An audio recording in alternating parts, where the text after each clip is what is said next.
গাছে থোকায় থোকায় ঝুলে থাকা লাল রঙের আমগুলো দেখতে পাকা মনে হলেও এগুলো আসলে কাঁচা। ঠাকুরগাঁও জেলা শহর থেকে প্রায় ১৫ কিলোমিটার দূরে কৃষ্টপুর গ্রামে এ আমবাগান। শহরের শাহপাড়া এলাকার উদ্যোক্তা সাখাওয়াত হোসেন পরীক্ষামূলকভাবে প্রায় ২ একর জমিতে বিদেশি কিং চাকাপাত জাতের আমের গাছ রোপণ করেন। দ্বিতীয় বছর থেকেই প্রচুর আম উৎপাদন শুরু হয় এ বাগানে। আর এ জাতের আমের চাহিদা থাকায় সে বছরেই শুরু হয় বাজারজাত। চলতি বছরেও এই আমের ফলন ভালো হয়েছে। বাগানের কীটনাশকমুক্ত ফলগুলো পোকামাকড় থেকে রক্ষায় ব্যবহার করা হয়েছে নেটিং পদ্ধতি। প্রতিটি আমের ওজন আধা কেজি থেকে ২ কেজি পর্যন্ত।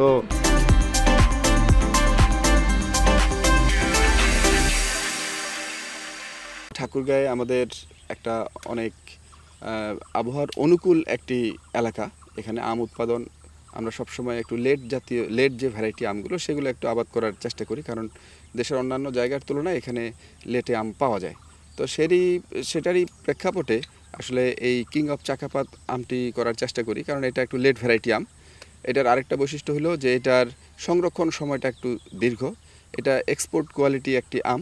তো এই সব কিছু মিলায় যে এটা যদি আমাদের ঠাকুরগাঁও মাটিতে সফল হয় তাহলে আমরা অন্যান্য কৃষকদেরকে এটা ছড়াই দিতে পারবো। চলতি মৌসুমে এ বাগান থেকে ২ মেট্রিক টন আম উৎপাদনের আশা রয়েছে বাগান মালিকের।